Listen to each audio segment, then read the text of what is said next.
শুরু করছি আমৃত্যু ভালোবাসি তোকে উপন্যাস। লিখেছেন Salma Chowdhury. Valentine day special পর্ব। এটা মেইনলি পর্ব ৪৫-এর পরের অংশ আর পর্ব ৪৬-এর আগের অংশ। আবির আবারও মেঘকে ডাকে। ততক্ষণে মেঘ রুম থেকে বেরিয়ে পড়েছে। মাথা ব্যথা, ভয়, মেঘের চিন্তায় আবিরের মনটা খুঁতখুত করছে, অস্থির লাগছে। আবির সে নিজের সর্বশক্তি দিয়ে মেঘকে সর্বক্ষণ আগলে রাখে। তাকে অষ্টাদশী জানে মেঘকে অতি সামান্য কারণেও কেউ ধমক দিলে আবিরের পায়ের রক্ত মাথায় উঠে যায়। এ অবস্থায় নিজেকে নিয়ন্ত্রণ করা সম্ভব হবে না বলে মেঘকে আগে থেকেই সাবধানে রাখে। মেঘের সারা শব্দ নেই। আবির বুঝতে পারে মেঘকে থামানো সম্ভব না। গত দুরাত নির্ঘুম কাটিয়েছে। প্রচণ্ড মাথা ব্যথা সত্ত্বেও আবির উঠে ব্যালকনিতে আসলো। ততক্ষণে মেঘ নিচে চলে গেছে। সোফায় বসে আলী আহমেদ খান আর মোজাম্মেল খান কিছু কাগজপত্র দেখছিলেন। আবির উপর থেকে স্থির দৃষ্টিতে বাবা, চাচা আর মেঘকে দেখছে। ভেতরটা ভয়ে কাঁপছে। আবির ছোট থাকাকালীন আলী আহমেদ খান কয়েকবার আবিরকে নিয়ে ঘুরতে গিয়েছিলেন। তারপর থেকে আজ অবধি পরিবার নিয়ে কোথাও যান না তিনি। মেঘ মিমরা কোথাও ঘুরতে যেতে চাইলে ইকবাল খান নিয়ে যান। কখনো বাড়ির ৩ বউ একসঙ্গে শপিংয়ে যান, কখনো ৩ ভাই একসঙ্গে অফিস বা অন্য কোথাও যান, আবারও কখনো খানবাড়ির ৩ রাজপুত্র আর ২ রাজকন্যা একসঙ্গে ঘুরতে যায়। কিন্তু সকলে একসঙ্গে আজ পর্যন্ত কোথাও যায়নি। ফুপ্পির জন্য মেঘ আজ রিস্ক নিয়ে বড় আব্বুকে রাজি করাতে নিচে এসেছে। কিভাবে কি বলবে বুঝতে না পেরে রান্নাঘরে ছুটে গেল। রান্নাঘরে মালিহা খান চা করছিলেন। মেঘ উত্তেজিত কণ্ঠে বলল, বড় আম্মু দাও, আজ আমি চা করব। তুই পারবি না মা, হাত পুড়ে ফেলবি। মোটেও না। তোমরা সবাই আজকে আমাকে এত ছোট মনে করো কেন? আমি কত বড় হয়ে গেছি দেখছো না? তুই বড় হয়ে গেছিস? অবশ্যই হয়েছি। আগামী মাসে ১৯ বছরে পা দিতে যাচ্ছি। মাশাআল্লাহ, বিয়ের বয়স তো হয়েই গেছে। জামাই দেখতে হবে তাহলে। মেঘ লজ্জায় বড় আম্মুর আঁচল দিয়ে নিজের মুখ ঢেকে ফেলল। মনে মনে বলল, জামাই ফিক্সড। এখন তোমার ছেলের হাতেই সব। তোমার ছেলে যত তাড়াতাড়ি রাজি হবে তত তাড়াতাড়ি আমি তোমার ছেলের বউ হব। আহা কি শান্তি। মালিহা খান স্থির হস্তে মেঘের মুখ থেকে আঁচল সরিয়ে খানিক হেসে বললেন, বিয়ের নাম শুনেই এত লজ্জা? মেঘ লাজুক হাসল। মেঘের এই লজ্জার কারণ যে অন্য কিছু, এটা মালিহা খানকে বুঝতে দিল না। কিছুটা স্বাভাবিক হয়ে ২ কাপ চা নিয়ে চলে গেল। মেঘের হাতে চায়ের কাপ দেখে ২ ভাই নড়ে চড়ে বসলেন। মোজাম্মেল খান চায়ের কাপ হাতে নিতে নিতে শান্ত স্বরে শুধালেন, আম্মু তুমি চা আনতে গেলে কেন? এমনিতেই। আলী আহমেদ খান প্রখর নেত্রে মেঘকে দেখে বললেন, মুখ দেখে মনে হচ্ছে বড়সড় আবদার আছে। কি লাগবে মা বলো। মেঘ হাসি মুখে উত্তর দিল, কিছুই লাগবে না বড় আব্বু। মোজাম্মেল খান পুনরায় জিজ্ঞেস করলেন, তোমরা নাকি আজ ঘুরতে গিয়েছিলে? কোথায় গিয়েছিলে? চিড়িয়াখানা আর বোটানিক্যাল গার্ডেনে। ঘোরাঘুরি করে মন ভালো হয়েছে? মেঘ চোখ বন্ধ করে ঢোক গিলল। মনে সাহস ঢুকিয়ে বলল, ভালো লাগেনি, বরং মনটা আরও বেশি খারাপ হয়ে গেছে। কেন? ভয়ে মেঘের বুক কাঁপছে। বড় আব্বু বা আব্বু ধমক না দিয়ে বসেন। দীর্ঘ নিঃশ্বাস ছেড়ে মেঘ বলে উঠল, সবাই সবার আব্বু আম্মু সহ পুরো পরিবার নিয়ে ঘুরতে এসেছিল। তারা কত আনন্দ করছিল, তাদের দেখতেও ভালো লাগছিল। আমার বোধশক্তি হওয়ার পর থেকে আমি কোনোদিন দেখিনি আমাদের বাসার সবাই একসঙ্গে কোথাও ঘুরতে গিয়েছে। আমি চাই আগামীকাল আমাদের বাসার সবাই একসঙ্গে ঘুরতে যাব। এটা আমার অভিযোগ, সেই সঙ্গে আবদারও। আলী আহমেদ খান ধীর কণ্ঠে বললেন, তোমার আম্মু, বড় আম্মু, কাকিয়াকে নিয়ে যেও। আর আমি ইকবালকে বলে দেব নে, সেও তোমাদের সঙ্গে যাবে। মেঘ অভিমানী কণ্ঠে জানালো, আমি বলেছি সবাই, মানে খানবাড়ির প্রত্যেককে। সেখানে আপনারা দুজনও পড়েন। মোজাম্মেল খান ভারী কণ্ঠে বললেন, আমাদের কাজ আছে, বাকিদের নিয়ে যাও। আগামীকাল বিশ্ব ভালোবাসা দিবস। আমি খোঁজ নিয়েছি, অফিস ছুটি। কিন্তু প্লিজ আব্বু, প্লিজ বড় আব্বু, চলুন না। না মামুনি, তোমরা ঘুরে আসো, টাকা দিয়ে দেব নে, খাওয়া দাওয়া করে কেনাকাটা করে এসো। মেঘ এবার কিছুটা ক্ষিপ্ত স্বরে বলল, থাক, টাকা লাগবে না। আপনাদেরও কোথাও যেতে হবে না। আমি কত আশা নিয়ে এসেছিলাম, সবাই একসঙ্গে ঘুরতে যাব, কত ভালো লাগবে। সত্যি বলতে আপনারা আমায় ভালোই বাসেন না, শুধু মুখেই বলেন। এভাবে বলছো কেন মা? আচ্ছা ঠিক আছে, তোমার আব্বুও সাথে যাবে, তবুও মন খারাপ করো না। মেঘ অত্যন্ত গুরুতর কণ্ঠে বলল, বললাম তো কাউকে যেতে হবে না। আপনারা আপনাদের ব্যবসা কাজ নিয়েই ব্যস্ত থাকুন, আমাদের ভালোবাসার প্রয়োজন নেই। এবার থেকে আমাকেও লক্ষ্মী মেয়ে বলে সম্বোধন করবেন না। আপনাদের কি বিরক্ত করার জন্য দুঃখিত। আপনারা আপনাদের কাজ করুন। মেঘ চলে যেতে নিলে আলী আহমেদ খান ডাকলেন। শান্ত স্বরে মেঘকে বোঝানোর চেষ্টা করলেন, কিন্তু মেঘ নিজেই জেদ থেকে নড়বেই না। এক পর্যায়ে মেঘ বলে বসলো, আগামীকাল ঘুরতে না গেলে বাড়ির কারোর সঙ্গে কথা বলবে না মেঘ। আলী আহমেদ খান বেশ কিছুক্ষণ চোখ বন্ধ করে ভাবলেন। ছোট থেকেই বোনকে অনেক আদরে বড় করেছিলেন আলী আহমেদ খান এবং মোজাম্মেল খান। বোনের কোনো আবদার কখনো অপূর্ণ রাখেনি। খরচের টাকা বাঁচিয়ে বোনের জন্য গিফট নিয়ে আসতেন। প্রতি সপ্তাহে 4 ভাই বোন মিলে ঘুরতে যেতেন। ইকবাল খান সবার ছোট থাকা সত্ত্বেও আলী আহমেদ খান আর মোজাম্মেল খানের বোনের প্রতি ভালোবাসা বেশি ছিল। কিন্তু বোন এমন কাণ্ড ঘটানোর ফলে ভাই বোনের শারীরিক মানসিক দুভাবেই বিচ্ছেদ ঘটেছে। পারিবারিক সময় দেওয়া, বিশেষ করে ঘুরতে নিয়ে যাওয়াটা একেবারেই ছেড়ে দিয়েছেন। দু একবার গেলেও মাথায় শুধু বোনের স্মৃতি ঘুরত। তার জন্য পরিবারের দায়িত্ব ছেড়ে ব্যবসার হাল শক্ত করে ধরেছেন। বড় ভাইয়ের দেখাদেখি মোজাম্মেল খানও ধীরে ধীরে একই পথের পথিক হয়ে গেছেন। সেই সঙ্গে পরিবারের পুরো দায়িত্ব পড়েছে ইকবাল খানের উপর। বাসার বাজার থেকে শুরু করে কেউ অসুস্থ হলে হাসপাতালে নেওয়া, ডাক্তার দেখানো, ঘুরতে নিয়ে যাওয়া সম্পূর্ণ দায়িত্বই ইকবাল খানের। অনেক ভেবেচিন্তে অবশেষে আলী আহমেদ খান জানালেন তিনিও আগামীকাল যাবেন। এবার মেঘের খুশি দেখে কে? মেঘ ছুটে গিয়ে আম্মু বড় আম্মুকে ডেকে নিয়ে এসেছে। আকলিমা খান মিম আদিকে পড়াচ্ছিলেন, তাদেরকেও ডেকে নিয়ে এসেছে।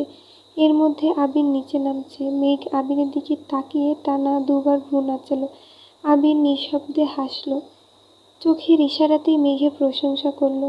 আবির নামতেই মোজাম্মেল খান জিজ্ঞেস করলেন, আগামীকাল কি তুমি ফ্রি আছো?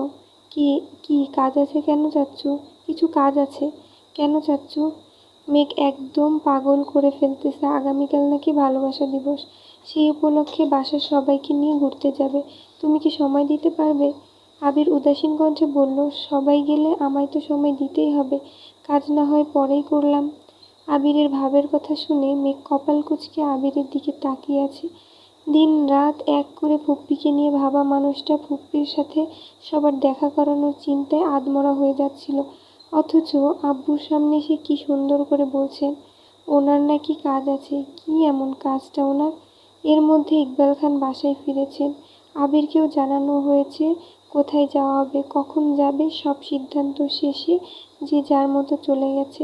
আলী আহমেদ খান, মোজাম্মেল খান দুজন আবারও কাগজপত্র দেখছেন।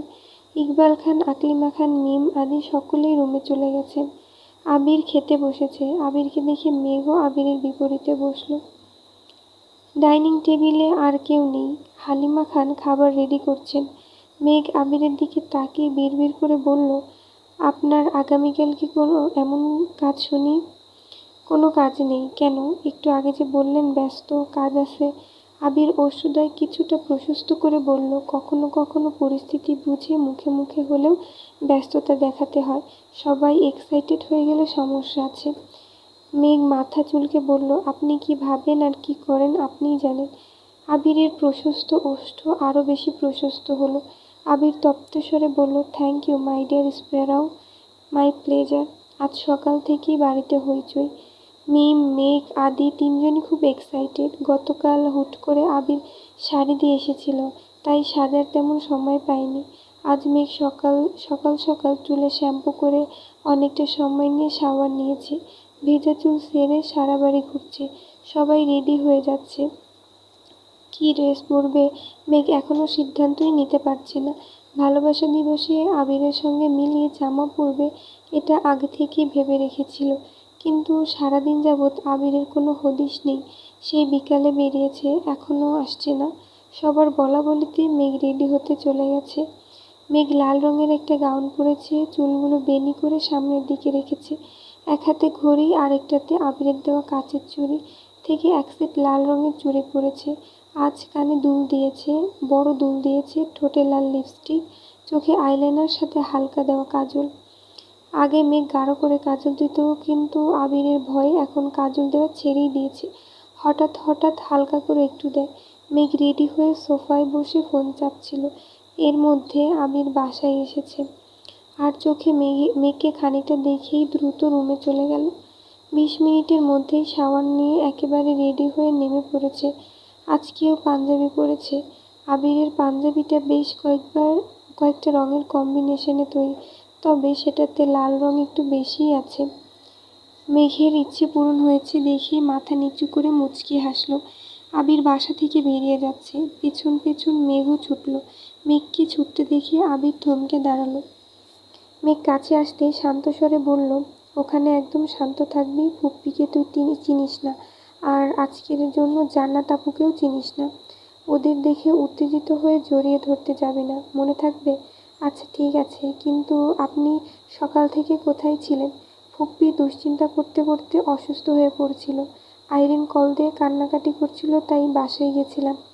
মেঘ উদ্বিগ্ন কণ্ঠে বলল, আমার ফুপ্পির জন্য খুব টেনশন হচ্ছে, আর আমার আব্বুর জন্য বেশি টেনশন হচ্ছে। আচ্ছা যাই হোক, তুই মুড অফ করে থাকিস না। বাসার সকলের সঙ্গে ঘোরার ইচ্ছে পূরণ হচ্ছে, সেটাতেই ফোকাস কর। মেঘ কথা না বাড়িয়ে সোজা গাড়িতে বসলো। একটু পর মিম আদিসহ সকলেই চলে এসেছে। বাসার আশেপাশে সুন্দর নিরিবিলি জায়গা ঘুরে হালকা নাস্তা করে পরিশেষে রমনা পার্কে আসলো। আবির আর তানভীর এমন ভাব নিচ্ছে যে বাবা চাচার কথা ছাড়া আর কোনো দিকেই যাবে না। রমনা পার্কে যাবে কিনা সেই অনুমতিও বাবার থেকে নিয়েছে আবির। শান্ত পরিবেশে হাঁটছে সকলে। মেঘের কথা মাথায় রেখে আলী আহমেদ খান নিজেই মিম মেঘেদের ঘুরিয়ে ঘুরিয়ে দেখাচ্ছে, এটা সেটা গল্প করছেন।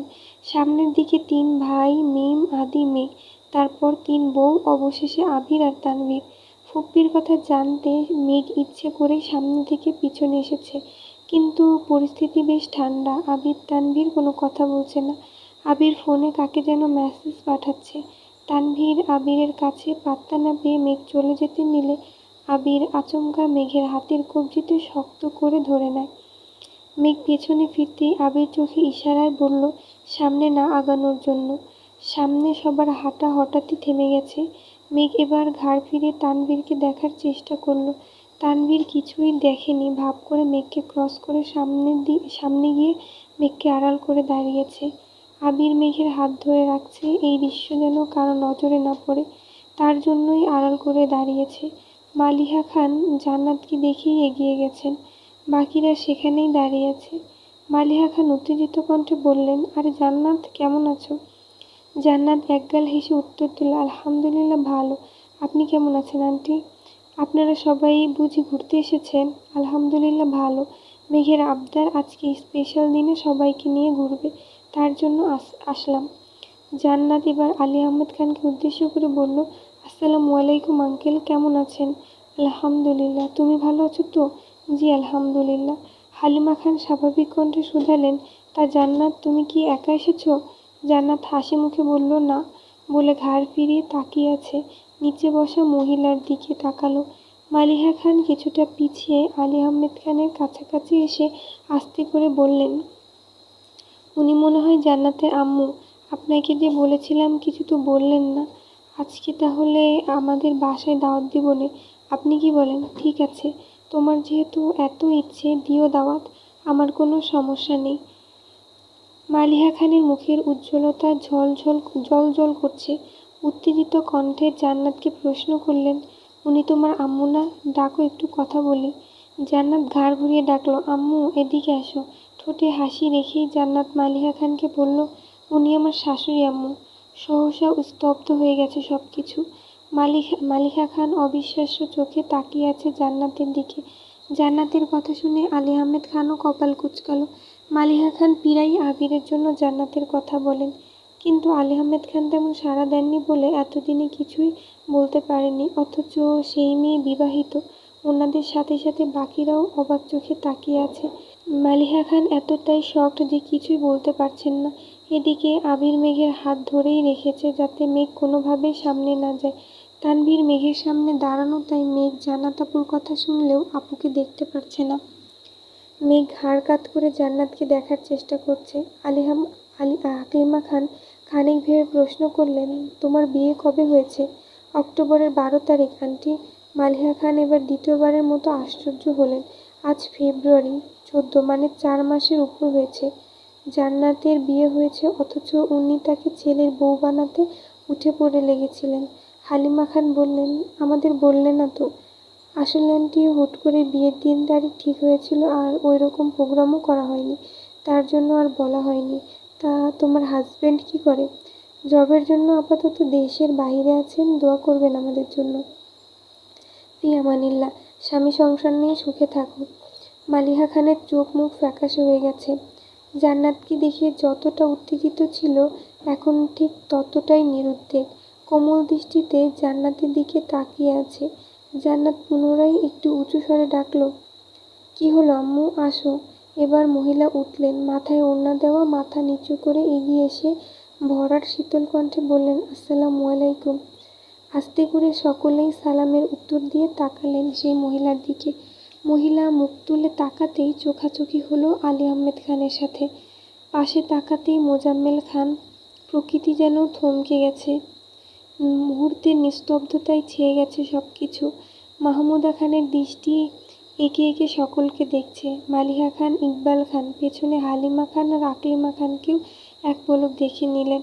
আবিরের হাতে থাকা মেঘের ছোট্ট হাতটা থরথর করে কাঁপছে। ভয়ে বুকের ভেতরের হৃৎপিণ্ড ছুটছে এদিক সেদিক। হাত পা ঠান্ডা হয়ে আসছে। 28 বছর পর মুখোমুখি হয়েছে ভাই বোন। কি হতে চলেছে ভেবেই মেঘের শরীর ঘামতে শুরু করেছে। আবির 2 কদম এগিয়ে মেঘের পাশে দাঁড়ালো। মেঘের হাত ছাড়তেই মেঘ ব্যালেন্স হারিয়ে পড়তে নিলে আবির তৎক্ষণাৎ ডান হাত দিয়ে মেঘের কনুইয়ের উপর চেপে ধরল। মেঘ আর চোখে আবিরের দিকে তাকাতেই আবির মলিন হেসে তপ্ত প্রখর স্বরে বলল, হে, রিল্যাক্স, কিচ্ছু হয়নি। মেঘ শীতল চোখে আবিরের মুখের পানে তাকিয়ে আছে। কপালের ঘাম বেয়ে বেয়ে নিচে পড়ছে। দুশ্চিন্তায় দুধের ন্যায় মুখবিবর রক্তাভ হয়ে গেছে। মেঘ অল্পতেই ইমোশনাল হয়ে যায়। পরিস্থিতি সামলানোর আগেই ভেঙে পড়ে। আবির পকেট থেকে রুমাল বের করে আলতোভাবে মেঘের কপাল, নাক, থুতনি মুছতে মুছতে বলল, এই পাগল, এত টেনশন কিসের তোর? আমি আছি তো নাকি? আবির মেঘের মাথায় হাত বুলাতে বুলাতে ধীর কণ্ঠে বোঝাচ্ছে। মেঘও শান্ত মেয়ের মতো আবিরের কথা শুনছে। এদিকে মাহমুদা খানের দিকে এক দৃষ্টিতে তাকিয়ে আছে সকলে। 28 বছর পর কাউকে হুট করে দেখলে কখনোই চেনা সম্ভব নয়। বেশ কিছুক্ষণ পর ইকবাল খান শ্বাস ছেড়ে গম্ভীর কণ্ঠে বলল, আফা।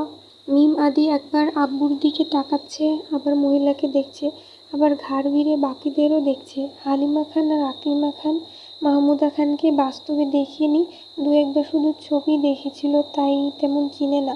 মোজাম্মেল খান ভারী কণ্ঠে বললেন, তুই? মালিহা খান এখনও নিশ্চুপ। জান্নাতের বিষয়টাতে এখনও স্বাভাবিক হতে পারছে না। তার উপর এত বছর পর ননদের সাথে দেখা, সব কিছু মাথার উপর দিয়ে যাচ্ছে ওনার। এদিকে আলী আহমেদ খানও পাথরের ন্যায় দাঁড়িয়ে আছেন। মিমার আদি দুজনে বেশ কিছুক্ষণ মুখ চাওয়াচাওয়ি করে অবশেষে আব্বুকে প্রশ্ন করল, আব্বু, উনি কে? ইকবাল খান উত্তর দিতে পারছে না। নিজের সন্তানের সামনে বোনকে কি বলে পরিচয় দিবেন সেটাও বুঝতে পারছেন না। ইকবাল খান অসহায়ের মতো তাকিয়ে আছে মোজাম্মেল খানের দিকে। মিম একবার প্রশ্ন করে থেমে গেলেও আদি বারবার প্রশ্ন করেই যাচ্ছে। কেউ কোনো উত্তর দিচ্ছে না। দীর্ঘ সময় নীরবতা ভেঙে মাহমুদা খান জিজ্ঞেস করলেন, কেমন আছো ভাইজান? একমাত্র বোনের মুখে ভাইজান ডাক শুনে আলী আহমেদ খানের বুকটা কেঁপে উঠল। ঢোক গিলে অনুষ্ণ স্বরে বললেন, আলহামদুলিল্লাহ। নিস্তব্ধ শীতল পরিবেশ, পাখিদের কিচিরমিচির শব্দ ব্যতীত আর কোনো শব্দ নেই। কেউ কোনো কথা বলছে না, আবার জায়গা থেকে নড়ছেও না। আদি কিছুক্ষণ থেমে থেমে আবার প্রশ্ন করে, মাহমুদা খানের পরিচয় জানতে চায়। জান্নাত সশরীরে এতক্ষণ উপস্থিত থাকলেও তার মনোযোগ ছিল ফোনে। আসিফ কল দেওয়ায় ফোন দিয়ে একটু দূরে গিয়েছিল। কথা শেষ করে এগিয়ে আসতে আসতে স্বাভাবিক কণ্ঠে বলল, আম্মু, কথা শেষ হয়নি, চলো বাসায় যাই। মাহমুদা খানের কান্না গলায় আটকে আছে। এত বছর পর ভাইদের স্বচক্ষে দেখছেন, ঠিকমতো কথাও বলতে পারছেন না। মাহমুদা খান শীতল কণ্ঠে বললেন, আসছি ভাইজান। মাহমুদা খান জান্নাতের পাশে হেঁটে যাচ্ছেন। প্রত্যেকেই সেদিকে তাকিয়ে আছে। প্রতিটা সদস্যদের ভেতরে খুঁড়ে শুধু দীর্ঘশ্বাস বেরিয়ে আসছে। আলী আহমেদ খান, মোজাম্মেল খান সহ সকলেই আজ কঠিন সত্যের মুখোমুখি হয়েছে। সন্তানদের প্রশ্নের উত্তর না পারছে সত্যি বলতে, আর না পারছে এড়িয়ে যেতে। মেঘ আবিরের দিকে তাকিয়ে ভ্রু কুঁচকাল। আবির নিঃশব্দে ডান ভুরু উঠাতেই মেঘ বিড়বিড় করে বলল, ফুপ্পি চলে গেলে কেন? আমি বলছি চলে যেতে। কেন? আবেগ, অনুভূতি, ভালোবাসা 28 বছর যাবৎ চাপা পড়ে কঠিন পাথরে রূপ নিয়েছে। সেই পাথর 5-10 মিনিটে গলবে না, তার জন্য পর্যাপ্ত সময় লাগবে। স্তব্ধ পরিবেশ স্তব্ধ রেখেই সকলে বাসায় ফিরে এসেছে। কারো মুখে কোনো কথা নেই, আর বাসায় আজ রান্না নেই, খাওয়া দাওয়া নেই। মিম আদিও আজ তাড়াতাড়ি ঘুমিয়ে পড়েছে। 3 বউ রান্নাঘরে দাঁড়িয়ে ঘণ্টাখানেক আলোচনা করেছে। 3 ভাইয়ের মনে কী চলছে কে জানে। 3জনই 3জনের রুমে বসে আছে। কী ভাবছে কে জানে। তানভীর বাসায় ফিরে আবারও বেরিয়েছে। টুকিটাকি কাজ ছিল, সেগুলো শেষ করে বন্যাদের এলাকায় এসেছে। কিন্তু বন্যার কোনো হদিশ নেই। আজকের স্পেশাল দিনে বন্যার দেখা পাবে না ভাবতেই ভেতরটা মোচড় দিয়ে ওঠে। সন্ধ্যার পর হয়ে গেছে, বন্যার বের হওয়ার কোনো সম্ভাবনা নেই।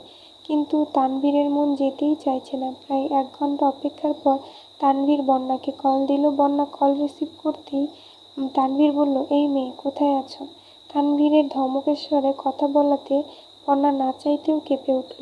সদ্য ঘুম থেকে উঠা মেয়েটা নরম স্বরে উত্তর দিল, বাসায়। কেন? আমি তোমাদের বাসার গলির সামনে দাঁড়িয়ে আছি, তাড়াতাড়ি এসো। মানে? আসতে বলছি, আসো। বলেই তানভীর কল কেটে দিয়েছে। বন্যা শোয়া থেকে উঠে বসে ফোনের নাম্বারটা আবারও চেক করে। সত্যি সত্যি তানভীর ভাই, কিন্তু উনি হঠাৎ এখানে এসে কল কেন দিবেন, এটাই ভেবে পাচ্ছে না বন্যা। চোখে মুখে অল্প একটু পানি ছিটিয়ে টাওয়াল দিয়ে মুছল কিনা ছুটে গেল নিচে। সদ্য ঘুম থেকে উঠায় চুলের অবস্থাও নাজেহাল, কিন্তু আঁচড়ানোর সময় নেই।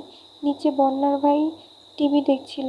বন্যাকে ছুটতে দেখে শুধায়, ছোট অপু, পাগলের মতো কোথায় যাচ্ছিস? সামনে। কি হয়েছে আমায় বল। কিছুই হয়নি, তুই টিভি দেখ। বলেই বন্যা দৌড়ে বেরিয়ে গেছে। গলির ঠিক সামনেই তানভীর দাঁড়িয়ে আছে।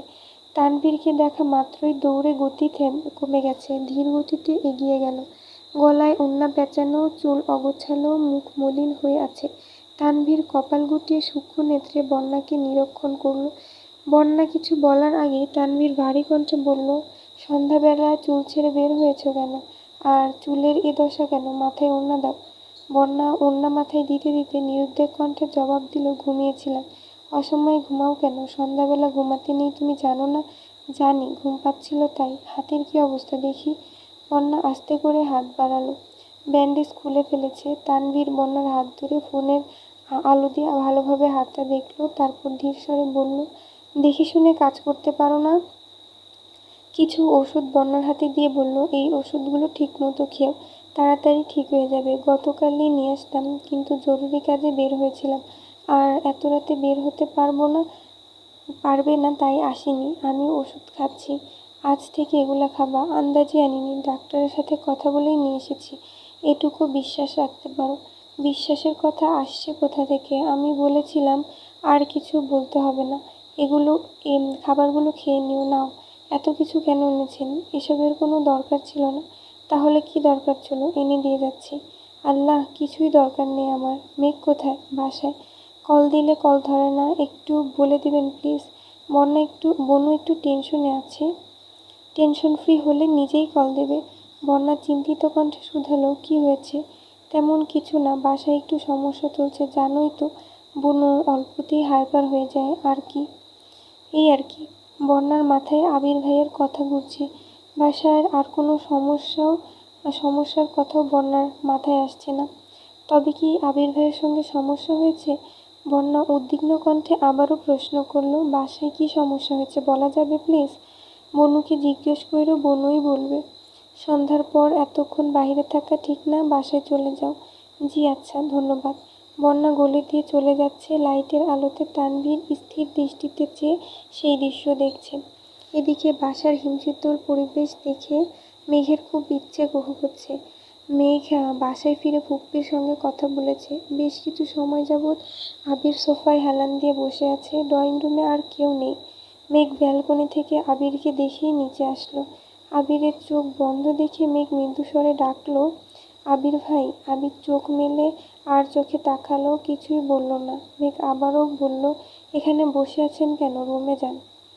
রুমে যেতে ভয় লাগছে। আব্বুর নিস্তব্ধতা আমায় খুব ভাবাচ্ছে। আর কারোরটা জানি না, তবে আব্বুর জন্য খুব চিন্তা হচ্ছে।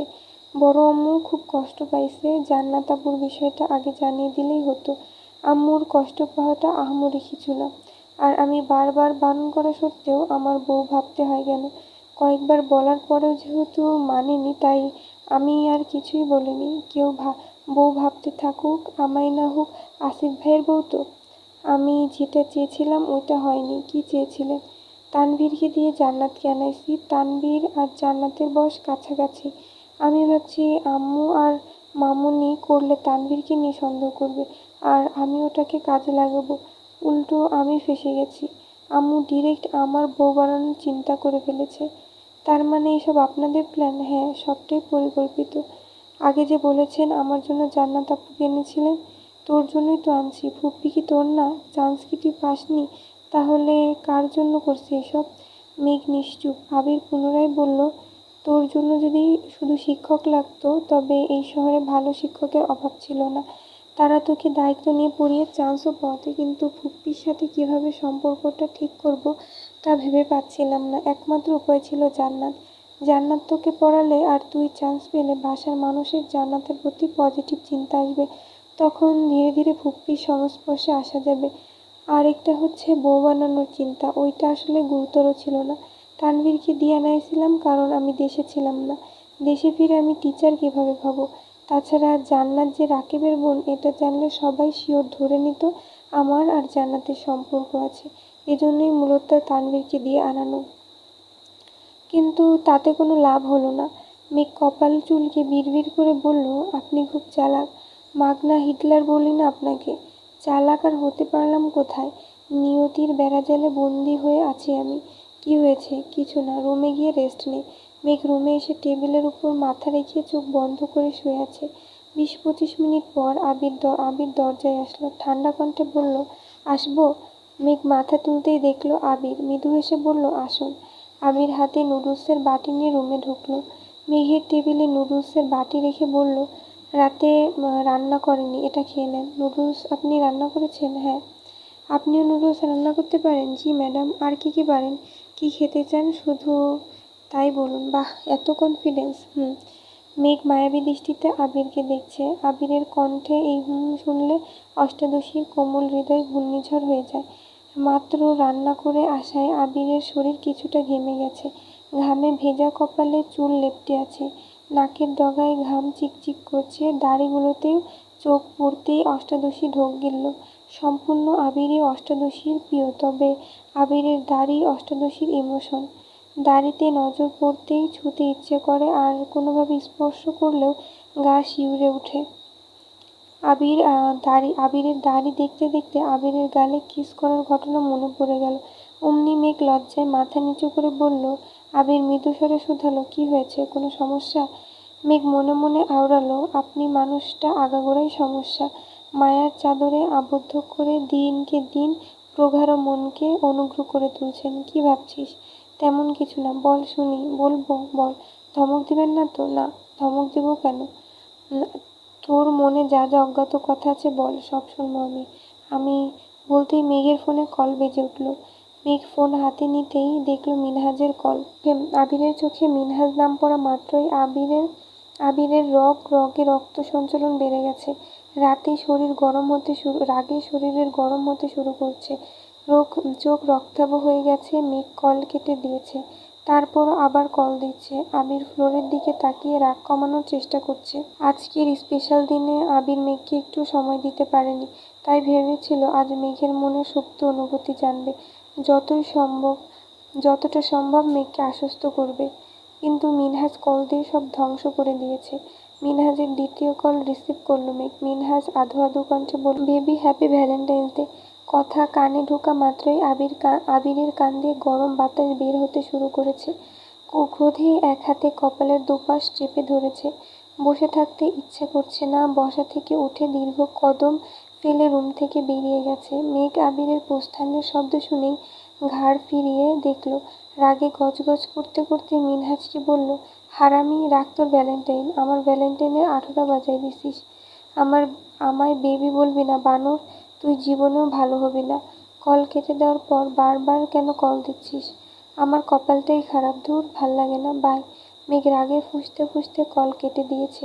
আবির ভাই যখনই মেঘের কাছাকাছি আসে তখন একটু শান্তশিষ্টভাবে কথা বলে, তখনই কেউ না কেউ বাধা দেয়। মেঘের মেজাজ চরমে। বন্যা ফোন দিচ্ছে, কল কেটে রাগে ফোন বন্ধ করে রেখে দিয়েছে। এদিকে আবিরের আক্রোশ ক্রমে ক্রমে বাড়ছে। নিজের প্রতি বড্ড রাগ হচ্ছে। আজ মনে হচ্ছে মিনহাজ আর তামিমকে প্রথম দিনই ওয়ার্নিং দেওয়ার দরকার ছিল। তানভীর আর রাকিব এতবার বলার পরও আবির সময় সায় দেয়নি। প্রতিনিয়ত এদের আচরণে নিজেই অতিষ্ঠ হয়ে যাচ্ছে। আবির আজ পর্যন্ত মেঘকে ভালোবেসে বেবি ডাকতে পারল না। কোথাকার কোন ছেলে বেবি বলে সম্বোধন করছে। আবির বারান্দার গ্রিলে মাথা রেখে দাঁড়িয়ে আছে। ক্ষণে ক্ষণে রক্ত টগবগ করে উঠছে। ঘণ্টাখানেক পর আবির আবারও নিচে এসেছে। রাত 12টা নাগাদ সোফাতেই শুয়েছিল। 12টার পর রুমে গিয়ে ঘুমিয়েছে। 1 ঘণ্টাও হয়নি। নিচে চিল্লাচিল্লির শব্দে আবির তাড়াহুড়া করে ছুটে আসে। মেঘ, তানভীর, ইকবাল খান, মোজাম্মেল খান সকলেই সজাগ হয়ে গেছেন। আবিরের আব্বু শরীর খারাপ লাগছে, মাথা কেমন করছে, শরীর ঘামছে। ইকবাল খান আর মোজাম্মেল খান তড়িঘড়ি করে গাড়ি বের করতে চলে গেছেন। এদিকে মালিহা খানের কান্না বাকি দুজনেও থামাতে পারছে না। হাসপাতালে যেতে চাচ্ছেন। আবির বুঝিয়ে শুনিয়ে মাকে রেখে গেছে। আবির আর তানভীর আলী আহমেদ খানকে বের করেছে। এদিকে মেঘ অঝরে কাঁদছে।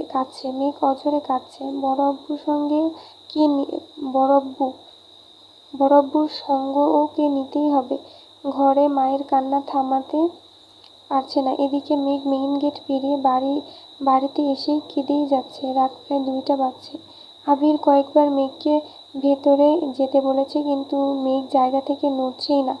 বাধ্য হয়ে আবির এসে মেঘের 2 চোখ মুছে দুগালে হাত রেখে গুরুতর কণ্ঠে বলল, কান্না করিস না প্লিজ। আব্বুর কিছুই হয়নি। মনে হচ্ছে অতিরিক্ত দুশ্চিন্তার প্রেশার বেড়েছে। তোরা সবাই যদি এভাবে কান্না করিস, আমি কিভাবে সব কিছু সামলাবো বল? তুই আম্মুর কাছে যা প্লিজ। আম্মুকে শান্ত করে ওষুধ খাইয়ে দিস আর আম্মুর কাছেই থাকিস। মেঘ কাঁদো কাঁদো গলায় বলল, ঠিক আছে।